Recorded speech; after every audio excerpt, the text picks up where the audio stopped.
탈락한 사람들은 처음부터 하나님을 믿은 것이 아니다라고 생각하게 되었습니다.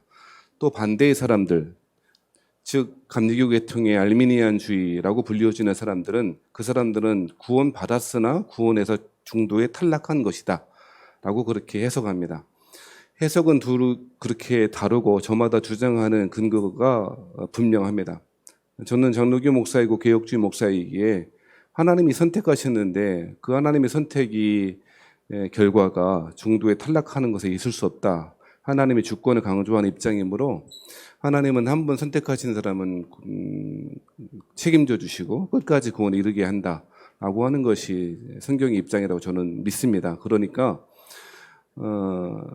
중간에 교회 열심히 다니셨는데 중간에 교회 안 나오신 분들은 처음부터 하나님을 믿은 것이 아니었다라고 하는 논리적인 결론을 내릴 수밖에 없는 것이죠. 반면에 감리교 계통의 알미니안주의들은 주의자 그런 생각들 가진 분들은 구원을 얻었으나 중도에 탈락한 것이다 라고 생각하는 것입니다. 여러 가지 성경적인 근거를 가지고 이야기합니다. 저마다의 주장과 근거를 가지고 이야기합니다. 자, 그런데 중요한 것은 실제로 신앙생활을 하다가 중도에 탈락한 사람들이 있다는 것입니다. 신앙생활 잘하는 것 같아 보이는데 실제로는 중도에 탈락해서 세상으로 간 사람들이 있다는 것이죠. 예수님 말씀도 그러합니다. 마태복음 5장부터 7장까지 이야기하신 이후에 소위 산상수훈의 결론으로 나더러 주여 주여 하는 자마다 다 천국에 들어갈 것이 아니라고도 말씀하셨고 내 이름은 귀신도 쫓아내고 수많은 기적과 이사들을 행했음에도 불구하고 하나님이 도무지 알지 못하는 사람도 있다고 하니 겉으로 어떠하든지 관계없이 저는 물론 처음부터 예수 안 믿은 사람이었을 거야 라고 생각하지만 겉으로 볼 때에 신앙생활 잘하는 것 같은데 교회 열심히 다니는 것 같은데 구원받지 못한 사람들이 분명히 존재한다는 것입니다. 차이는 그 해석을 그러한 현상의 해석을 그러한 사람들을 어떻게 해석할 것인가에 대해서 둘로 나눠져 있을 뿐이지 현실은 실제로 그런 사람이 있다는 것입니다. 왜 이런 이야기를 아침부터 하나? 고린도전서 10장에 말하는 사도 바울의 이야기가 지금 정확히 그 이야기를 하고 있는 것입니다. 고린도 교회에는 소위 선줄로 생각하는 사람들이 많이 있었다라고 말합니다. 선줄로 생각하는 사람이 누구일까요? 그 사람들은 영적인 지식이 있고 구원은 당연히 받았고 영적인 지식과 은사가 있으므로 그까짓 죄 짓는 것쯤이야. 하나님의 말씀을 가볍게 무시하는 사람들, 영적인 교만한 사람들이 선줄로 생각하는 사람들이었던 것 같습니다. 자, 예수를 믿어 구원받았으니 아무렇게 생동해도 심지어 참혹한 죄가 있어도 별 상관이 없다는 식으로 해석하는 사람들이 더러 있었고 고린도 교회에 있었던 것 같죠. 그래서 심지어는 그 아비의 아내를 취하는 사람도 있었다라고 하는 그 음행의 사건들도 이야기하지 않습니까?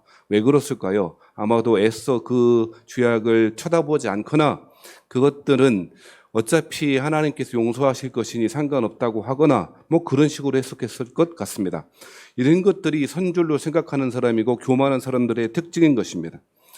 우리는 구원받았기 때문에 무슨 죄를 지어도 하나님 말씀대로 살지 못해도 아무런 상관이 없다. 어차피 구원 얻을 것이니 상관없다라고 하는 것 성경적이지도 않고 저와 같은 개혁주의 목사 입장에서도 전혀 성경적이지 않고 올바르지 않습니다.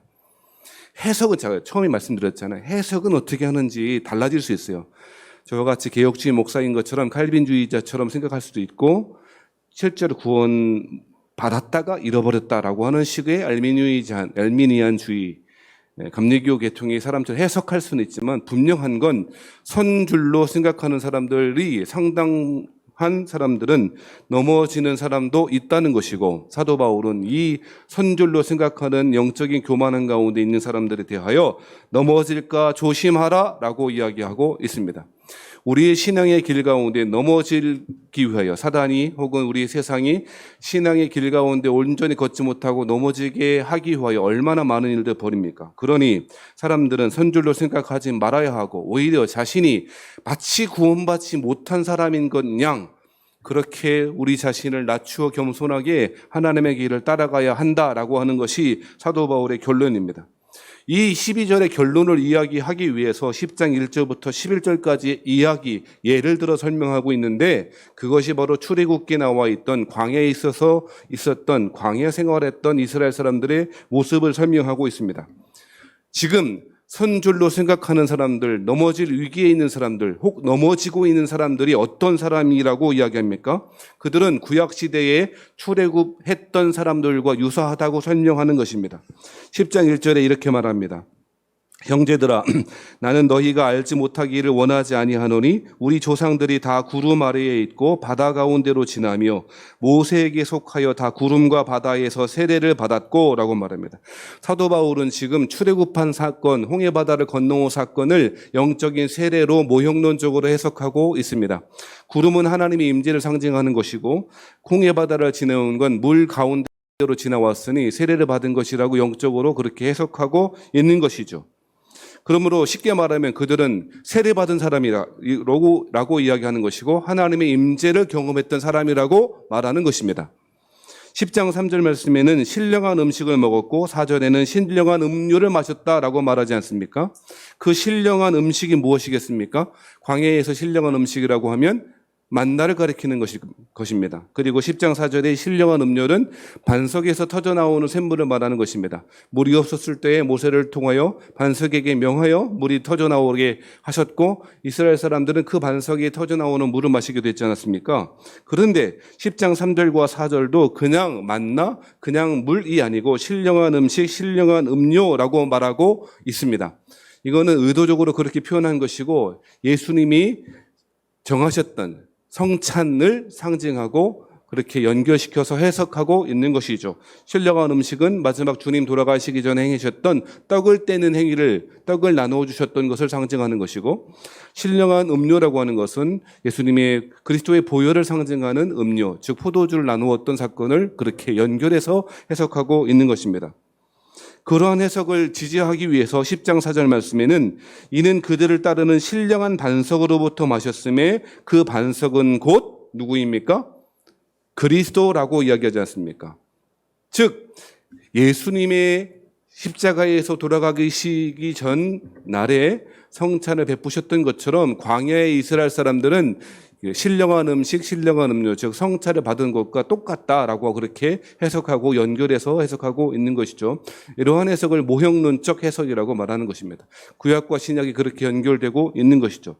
간단히 말하면 지금 구약 백성들은 어떤 사람입니까? 신약의 용어를 빌어서 설명하자면 세례받은 사람이고요. 하나님의 임재를 경험한 사람이고요. 또 어떤 사람입니까? 성찬도 받아 하나님 백성됨을 인치는 사건이 성찬예도 행했던 사람이라고 말합니다. 그런데 아주 대단한 반전이 이루어지죠. 5절 말씀에 시작하는 접속사가 무엇입니까? 그러나입니다. 어떠한 사람들이라고요? 하나님의 임재를 경험했고 하나님의 구원을 경험했고 홍해바다를 건너는 세례를 경험했고 신령한 음식과 신령한 음료도 마셨던 그들. 그런데 그러나 5절 말씀이 뭐라고 합니까? 그들이 다수를 하나님이 기뻐하지 아니하셨다라고 말합니다. 그리고 그들의 결론은 무엇입니까? 그들이 광야에서 멸망을 받았다라고 말하는 것입니다. 여러분, 이 사건은 굉장히 어렵습니다. 저에게는 굉장히 어려운 사건입니다. 하나님이 선택하셨는데 과연 중간에서 탈락할 수 있는가라고 하는 문제이기 때문에 그러합니다. 어떤 사람들은 이 사람들, 광야에서 죽음을 맞이한 사람들이 천국 백성이 되지 못하였다, 하나님 백성이 아니었다라고 해석할 수 있는 사람들도 있을 것이고 정반대 해석도 할 수 있을 것입니다. 문제는 그러한 해석의 여부를 떠나서 중간에 탈락한 사람이 있었다라고 하는 것입니다. 과연 광야에서 가나안 땅을 들어가지 못하고 죽은 사람이 천국 백성이 됐냐 안 됐냐 이것을 논하기에는 되게 어려워요. 되게 힘들어요. 왜냐하면 여러분, 가나안 땅에 들어간 것이 천국에 입성한 것이다라고 하기 어려운 이유 중에 하나가 모세 있지 않습니까? 모세가 가나안 땅에 들어갑니까? 못 들어갑니까? 못 들어가지 않습니까? 느보산에서 가나안 땅을 바라보고 죽지 않습니까? 그런데 그 모세 보고 하나님의 사람이 아니었다거나 천국 백성이 되지 못했다라고 하지 못하지 않겠습니까? 그렇죠. 그런데 오늘 5절과 같은 본문의 말씀에는 하나님이 그 출애굽 1세대 여호수아 갈렙을 제외한 그 출애굽 1세대를 하나님이 기뻐하지 않았다고 말합니다. 여러분, 하나님이 기뻐하지 않았다라고 하는 것은 굉장히 큰 저주요 심판입니다. 여러분, 에녹은 하나님이 기뻐하시는 자라라고 하는 칭호를 얻었고 하나님과 동행하는 삶을 살았습니다. 그것이 우리 삶의 신앙의 궁극적인 목적 아니겠습니까? 그런데 하나님이 기뻐하지 않는다라고 하는 것은 하나님 백성이 아니다라고 하는 것을 의미하는 것이죠. 그러니 가나안 땅에 들어가지 못했다라고 하는 것은 천국 백성이 됐냐 안 됐냐 굉장히 어려운 것입니다. 분명한 건 하나님이 선택하셨는데, 선택해서 시내산에서 언약을 맺으시고 세례를 경험하게 하시고 또 반석에서 터져나오는 물 성찬 같은 거 경험하게 하셨는데, 그럼에도 불구하고 5절 말씀처럼 광야에서 멸망한 사람들이 있었다는 거예요. 그들이 무엇 때문에, 그러면 왜 하나님이 그들을 기뻐하지 않으셨고 그들이 왜 광야에서 멸망하였습니까? 7절 말씀에 보면 먼저 그들은 우상 숭배를 했다고 말합니다. 7절에 그들 가운데 어떤 사람들과 같이 너희는 우상 숭배하는 자가 되지 말아라 라고 이야기합니다.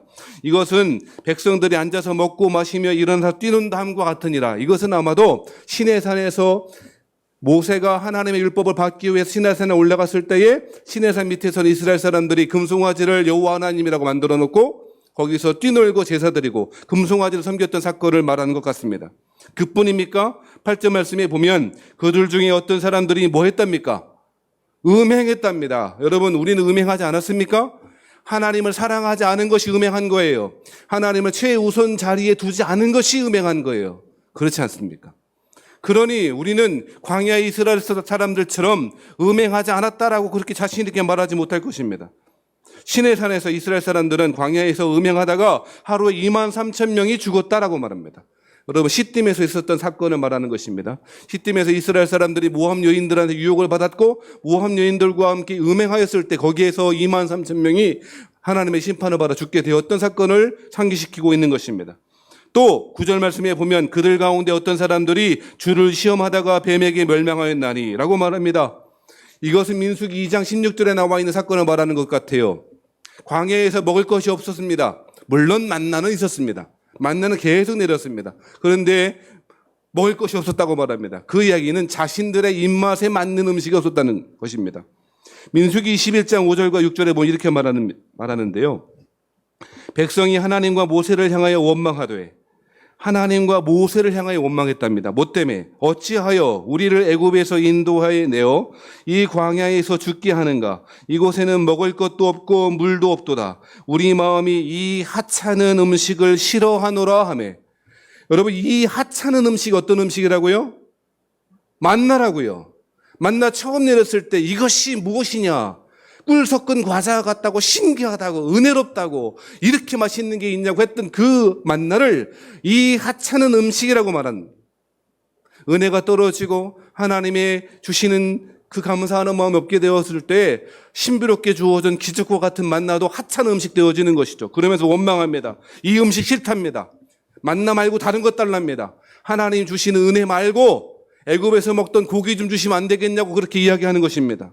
하나님의 은혜로 살기보다는 자기 욕심대로 살겠다고 선언하는 것입니다. 그것이 민수기 21장 5절에 주를 시험한 것이라고 말하고 있는 것입니다. 그때 어떻게 됩니까? 하나님이 불뱀을 보내셨고 그 불뱀에 수많은 사람들이 몰려서 죽게 되어집니다. 그랬을 때 여러분 어떤 일이 그 다음에 벌어지죠? 하나님이 모세를 향하여 뭐라고 명령하십니까? 그 불뱀을 잡아다가 지팡이에 달아내라고. 그러면 그것이 노뱀이 되어지고 그걸 보는 사람마다 다 살게 될 거라고 하는, 그렇죠? 이것은 사도 바울이 그 이후로 복음서에서 해석하듯이 그리스도를 상징하는 것이죠. 무슨 이야기입니까? 8절 말씀에 의하면 세례받은 사람, 성찬을 경험한 사람, 하나님의 임재 앞에서 하나님의 능력을 경험한 사람들이 우상숭배했으며 음행했으며 주를 시험했습니다. 그리고 그들은 멸망당했다라고 말합니다. 10절 말씀에 보면 그들 가운데 어떤 사람이 원망하다가 멸망을 시키는 자에게 멸망하였다니 라고 이야기하고 있습니다. 여러분, 어떠한 반전이 일어납니까? 세례받았습니다. 홍해바다도 건너왔습니다. 신령한 음식도 먹었습니다. 신령한 양식도 먹었습니다. 현대식으로 말하면 신약시대의 용어로 표현하면 뭐 했다고요? 세례도 받고 성천도 받았다는 것입니다. 그러나 그들이 원망하였으며 그들이 우상 숭배했으며 주를 시험했습니다. 그리고 주를 원망하였습니다. 결론은 무엇입니까? 하나님이 그들을 기뻐하지 않으셨고 그들이 광야에서 멸망받았다라고 하는 것입니다. 그런데 이러한 말씀을 읽고 이러한 경고의 말씀을 들음에도 불구하고 우리는 이러한 말씀이 우리와 관계없는 것이라고 생각하고 또 그렇게 확신합니다. 희한한 확신입니다. 놀라운 확신입니다. 한국교회는 영지주의의 구원파의 구원에 빠져 있는 것 같다고 어떤 분이 말하는데 저도 100% 동의합니다. 무슨 이야기냐면 여러분 구원은 어떻게 얻습니까? 라고 말한다면 믿음으로 구원 얻습니다. 라고 말할 것입니다. 그리고 어떤 사람들은 예수님이 십자가에 돌아가신 것을 믿음으로 구원받는다라고 그렇게 설명할 수도 있을 것입니다. 그런데 제가 말하는 그 영지주의적인 구원은 특별한 지식, 그것이 어떤 지식인지 관계없듯이 그것이 설사 옳은 지식이라 할지라도 그 지식을 가지고 있다고 해서 구원받는 게 아님에도 불구하고 오늘날 많은 그리스도인들이 그런 지식, 어떤 지식? 예수님 십자가에 돌아가셨대. 그리고 그분이 나를 위해서 돌아가셨대. 그리고 그 예수님을 내가 믿으면 구원받아라고 하는 그 특별한 지식, 영적인 지식을 얻었기 때문에 구원받았다고 생각한다는 것입니다. 그것이 맞습니까? 그렇지 않습니다. 그것이 아무리 올바른 지식이라 할지라도 예수님이 십자가에 돌아가셨다는 사실을 어떻게 부인하겠습니까? 나를 위한 죽음이라고 하는 것, 온 인류를 위한 죽음이라는 사실을 부인할 수 있겠습니까? 그렇지 않지요. 그 사실이 맞아요. 그런데 그 사실을 알고 그 지식을 내가 가지고 있다고 해서 구원받는 게 아니라고요. 아니라고요. 어떤 사람들은 말합니다. 당신 예수님을 믿습니까? 믿습니다. 당신 구원받으셨습니까? 구원받았습니다. 구원받은 근거가 무엇입니까? 제가 예수님을 믿어서요라고 말합니다. 그러면 그 믿음이 그 사람의 구원의 근거가 된단 말입니까? 내가 믿었기 때문에 구원받은 것입니까? 전혀 그렇지 않습니다. 믿음은 보조적 수단이고 도구적 수단일 뿐이지 믿었기 때문에 구원받은 것 아닌데 이상하게도 내 확신이, 내 신념이 구원받은 근거이고 주장이라고 그렇게 말하고 있는 것이라니까요. 얼마나 이상합니까? 제가 왜 이야기를 드리는 것입니까? 오늘날 많은 사람들이 선줄로 생각한다는 것입니다. 영적인 구원을 받았고 하나님 선택받은 백성이며 영적인 특별한 지식도 있고 그래서 자신이 그 선줄로 생각하기 때문에 넘어질까 전혀 염려하지 않는다는 것입니다. 자신이 하나님의 구원에서 떨어져 있다는 사실을, 하나님의 임재 가운데 멀리 떨어져 있다는 사실을 조금도 생각하지 않는다는 것입니다. 두렵고 무서운 일입니다. 사랑하신 성도 여러분, 오늘날 많은 사람들이 자신이 얻은 구원이 불변의 구원이라고 생각합니다. 물론 성경은 저와 같은 칼빈주의 개혁주의 목사들은 한 번 주신 구원이 취소될 수 없다라고 하는 성도의 견인의 교리를 확실히 믿습니다. 그럼에도 불구하고 예수님은 그리고 사도 바울은 성경은 곳곳에서 그것을 어떻게 해석하는지 관계없이 중간에 탈락되어지고 중간에 광야에서 멸망되었던 사람들처럼 멸망당하는 사람들이 있다고 증언하는데 아쉽게도 안타깝게도 두렵게도 우리는 그 말씀이 나하고는 전혀 상관없는 말씀이라고 생각하고 살아간다는 것입니다. 그러면서 어떻게 행동합니까? 7절과 8절과 9절과 10절의 말씀처럼 우상 숭배하고 음행하고 주를 시험합니다. 하나님의 은혜로 주신 만나마저도 하찮은 음식이라고 말해버립니다.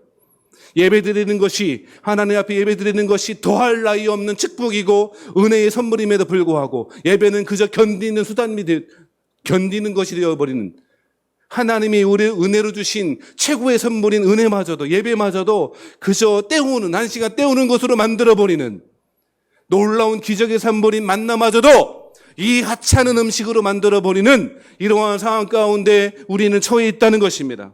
그래서 사도 바울은 뭐라고 이야기합니까? 6절처럼 말하는 것입니다. 이러한 일은 우리의 본보기가 되어 우리로 하여금 그들이 악을 즐겨한 것 같이 즐겨하는 자가 되지 않게 하려 함이니. 왜 이렇게 이야기합니까?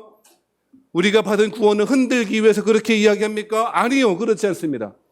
선줄로 생각하지 말라는 것입니다. 넘어질까 조심하라는 것입니다. 사랑하시는 성도 여러분, 아무리 자신의 다리가 튼튼하고 자신의 근력이 세서 오랜 동안 서 있을 수 있다고 해도 자신이 서 있는 그 땅이 꺼지거나 자신이 서 있는 기반이 무너져 버리면 아무리 내 다리가 튼튼해도 못 서 있는 것 아니에요. 저는 의경 나왔는데요. 의경이 하는 일이 뭐냐?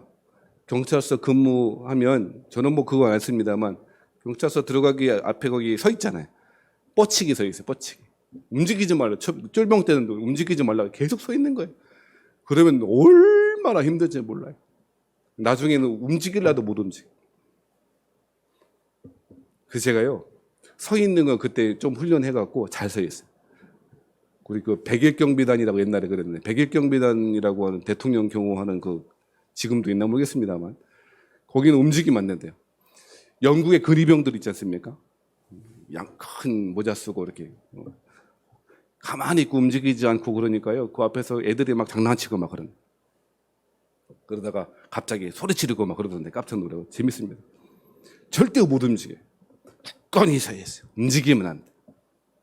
근데요, 아무리 근력이 좋고요, 아무리 내가 힘이 세도요, 다리에 힘이 아무리 좋아도 내가 서 있는 땅이 흔들려 버리면, 내가 서 있는 기반이 완전히 흔들려 버릴 때 그 누구도 자신의 근력 때문에 자신의 다리가 튼튼한 것을 자랑하지 못할 것입니다. 제 이야기가 아니고 여러분, 예수님이 마태복음 7장에 말했습니다. 제가 늘 말씀드리고 설명했던 그 본문이 있습니다. 지혜로운 사람은 그 집을 반석 위에 짓고, 그렇지 않은 어리석은 사람은 어디에 짓는답니까? 모래 위에 집을 짓는답니다. 제가 늘 말씀드렸잖아요. 어떤 바보가, 어떤 어리석은 사람이 모래 위에 집을 짓습니까? 어떤 어리석은 사람이 아무리 기술이 없다고 해도 모래 위에 집 짓는 사람이 어디 있습니까? 이유가 뭐라 그랬습니까? 왜 모래 위에 집을 지었다 그랬죠? 모래 땅인지 몰랐기 때문인 것입니다. 이스라엘의 특별한 그 기후 때문에, 건기 때는 땅이 굉장히 강바닥이라도 딱딱한 반석처럼, 반석 위에 서 있는 땅처럼 딱딱했기 때문에 몰랐던 거예요. 그래서 우기가 되어지면 저 갈멜산에서부터 갑자기 요단강을 통해서 그 수로를 통해 물이 갑자기 확 몰려오거든요. 그러면 그때 무너지는 거라고요. 아무리 내 확신이 강하다 할지라도, 내가 구원받았어. 아무리 100번을 1000번을 되뇌어 받는다 할지라도, 내 확신을 더욱더 강하게 만든다 할지라도, 내 다리가 아무리 세다 할지라도 그 근거가 흔들려 버리는 거예요. 그 근거가 무엇입니까? 흔들리고 있다는 근거가 무엇입니까? 우상 숭배하는 것입니다. 음행하는 것입니다. 주를 시험하는 것입니다. 원망하는 것입니다. 그들은 선 줄로 생각하지 말아야 합니다. 사랑하시는 우리 세원야교에 속하신 성도 여러분, 선 줄로 생각하지 마세요. 넘어질까 조심하세요. 꼭 사도 바울이 그랬습니다. 사도 바울이 구원의 확신을 몰랐기 때문에, 구원의 확신이 약했기 때문이 아닙니다. 하나님이 주시는 구원이 어떤 건지를 알았기에 사도 바울은 내가 남에게 복음을 전파한 후에 내가 도리어 버림받을까 봐 두렵다고 말했습니다. 왜 이 두려움이 우리 가운데 없습니까? 사도 바울의 100분의 1, 1000분의 1도 신앙생활을 쫓아가지 못하면서, 사도 바울의 열심, 사도 바울의 신앙을 향한 경건, 그 경건을 향한 열심에 100분의 1, 1000분의 1도 없으면서 왜 우리는 이상한 확신 가운데 사로잡혀 있습니까? 맘대로 살아가면서, 하나님의 말씀과는 너무너무 떨어진 채 살아가면서, 자기 욕심대로 살아가면서, 말씀의 순종은커녕 의도적으로 불순종하면서 왜 우리는 두려움이 없습니까? 사랑하신 성도 여러분, 선 줄로 생각하는 자는 넘어질까 조심하십시오. 그것이 구원에서 탈락되느냐 안 탈락되느냐 그런 이야기 하지 마세요. 그런 신학자들 싸우게 두십시다. 칼빈주의자들과 알미니안주의자들이, 저와 같은 목회자들이 100년, 1000년 지금도 싸워요. 1517년 종교개혁한 이후로 지금까지 싸워요. 알미니안주의, 칼빈주의. 실제로 구원 받았냐 안 받았냐 가지고 싸워요. 그건 내버려 두십시다. 우리가 살피고 또 살펴야 될 것은 내가 서 있는 반석이라고 생각하는 그 땅이 견고한 땅인지 아닌지를 살펴봐야 합니다. 지혜로운 건축자가 되어야 합니다. 반석 위에 집을 지어야 합니다. 반석 위에 집을 짓는다는 것은 여러분 잘 아시는 듯이 하나님의 말씀을 순종하는 것, 말씀에 순종하는 자가 바로 반석 위에 집을 짓는 것이라고 말했습니다. 내 생각, 내 확신이 아니라 오늘 나에게 주신 말씀을 두렵고 떨림으로 받아 순종하는 것, 그것이 반석 위에 집을 짓는 지혜로운 건축자입니다. 그 사람만이 구원을 확신할 수 있습니다. 누가 봐도 하나님 말씀대로 살지 못함에도 불구하고 알량한 자기 확신을 근거로 한 구원, 영지주의자들이 말할 것 같은 구원, 구원파들이 말할 것 같은 구원을 주장한다면 그 사람은 어리석고 또 어리석은 사람입니다. 여기까지 말하면 나는 구원받지 못한 사람이 아닐까라고 걱정하는 분들도 있을 것입니다. 어쩌면 그것이 정상적인 반응일 것입니다. 그런데 우리는 13절 말씀까지 봐야 합니다. 우리가 하나님의 말씀의 기준으로부터 얼마나 멀리 떨어져 있는지를 아는 사람들은 하나님이 드디어 은혜를 베푸십니다. 그 은혜가 무엇입니까? 13절입니다. 사람이 감당할 시험 받기는 너희가 당할 것이 없나니. 여러 가지 환난과 여러 가지 고난과 어려움들이 끊임없이 올 것입니다. 그것은 그러한 가운데 하나님 어떻게 하신답니까? 오직 하나님은 미쁘사 너희가 감당하지 못할 시험을 당함을 허락하지 아니하시고 시험 당할 즈음에 또한 피할 길을 내사 너희로 능히 감당하게 하시느니라. 하나님은 시험 자체를 면제시켜 주시지 않습니다. 아마도 여러분은 이렇게 생각하실 것입니다. 저도 그랬을 것입니다. 아예 시험을 주시지 마세요. 아니 시험 당할 쯤에 피할 길을 주시고 감당할 힘을 주신다고 그랬는데 그거 말고 아예 시험을 주지 마세요. 하나님은 그런데 그런 것 안 하시겠답니다. 시험을 면제해 주시지 않겠다고 하십니다. 환난 당하는 것 면제해 주시지 않겠다고 말합니다. 왜 그런지 아십니까? 우리가 하나님의 자녀이기 때문에 그렇습니다. 우리가 하나님의 백성답게 살기 위해서 그렇습니다. 선줄로 아는 사람들이 떨어지지 않도록 하기 위하여 하나님은 시험을 환난을 주신다고 말합니다. 우리 냉정하게 우리 자신을 돌아볼 수 있었으면 좋겠는데 시험이 없이 환난이 없이 예수 잘 믿는 사람 없습니다. 단언컨대 제가 말씀드릴 수 있습니다. 제가 전도사 때부터 지금 생각해 20년이 넘게 목회하고 있습니다. 단독 목회만 해도 14년, 15년 됩니다. 가만 살펴보니 시험 없이 신앙생활 잘하는 분 거의 없습니다. 못 봤습니다. 우리는 시험 없었으면 좋겠다. 시험, 환난, 어려움, 고난, 마음의 과정에, 환경에 또 여러 가지 질병에 그런 거 없었으면 좋겠다 생각하지만 하나님 그렇게 말씀 안 하십니다. 시험 있시. 이 이야기는 유혹이 아닙니다. 시험도 두 가지 의미잖아요. 사단이 시험한다 할 때 유혹한다는 얘기고 예수님이 시험한다, 하나님이 성경이 시험한다는 얘기는 트레이닝 혹은 테스팅 한다는 얘기인데요. 하나님 우리를 테스팅 하시고 트레이닝 한다는 말이에요. 왜요? 하나님의 자녀이기 때문이랍니다. 그 이야기를 히브리서 12장 말씀에 이렇게 설명합니다. 히브리서 12장 10절, 11절 말씀은 제가 읽어볼게요. 이렇게 말합니다. 그들은 잠시 자기의 뜻대로 우리를 징계하였거니와 오직 하나님은 우리의 유익을 위하여 그의 거룩하심에 참여하게 하시느니라. 히브리서 기자가 뭐라고 말했냐면 왜 시험이 있느냐고, 왜 어려움이 있느냐고 그 이유를 설명하는데 그의 거룩하심에 참여하기 위해서. 이게 해석이 필요한데 거룩하심에 참여하기 위해서 저는 이렇게 해석했으면 좋겠습니다. 하나님과 더 친하게 지내기 위해서. 거룩은 하나님의 임재를 상징하는 말이에요. 하나님이 함께 하시면 말하는 것입니다. 11절 말씀에도 이렇게 말하는데 히브리서 12장 11절 말씀입니다. 무릇 징계가 당시에는 즐거워 보이지 않고 슬퍼 보이나 후에 그로 말미암아 연단받은 자들은 의와 평강의 열매를 맺느니라. 하나님은 이러한 시험을 통해서 어떤 열매를 맺는다고요? 의와 평강의 열매를 맺게 될 거라고 이야기하고 있습니다. 사랑하신 성도 여러분, 말씀 마치겠습니다. 사도 바울은 날선 검과 같은 경고와 권계의 말씀을 우리에게 그리고 고린도 교인들에게 이야기하고 있습니다. 구원받았다고 특별한 영적인 지식이 있다고 은사를 받았다고 자랑하고 있는 선줄로 생각하는 고린도 교인들에게 그리고 오늘도 자기 확신에 위에 선 구원, 구원파식의 구원, 영지주의자들처럼 생각하는 구원, 가짜 구원을 얻었다라고 스스로 생각하는 사람들에게 선줄로 생각하는 자 넘어질까 주의하라 라고 권고합니다. 여러분 속으로 그렇게 생각할 거예요. 이런 식으로 따지면 구원받은 사람이 정말 누구 있겠어? 라고 말할 거예요. 예, 그 생각이 맞는 말이십니다. 구원받은 사람이 많다고 누가 말했습니까? 구원받은 사람이 너무너무 많을 거라고 누가 말했습니까? 예수님은 구원받은 사람이 생각보다 훨씬 적을 것이라고 말했습니다. 수많은 사람들이 예수님 좋다고 쫓아왔지만 12 제자밖에 남지 않았고 그 12 제자 중에 가룟 유다는 결국 예수님 버리고 떠나갔습니다. 누가 구원받은 사람이 많다고 말합니까? 물론 물이 바다를 덮음같이 여호와를 경외하는 것이 여호와의 영광이 가득하게 되리라 라고 하는 말씀은 하나님의 영광이 온 땅 가운데 충만하게 임하실 것인 종말론적인 결론을 말하는 것이지, 수많은 사람들이 무조건 다 보편적으로 많은 사람들이 구원받을 것이라고 설명하는 본문이 아니라고요. 누가 구원받은 사람이 많을 거라고 말합니까? 생각보다 훨씬 적을 것입니다.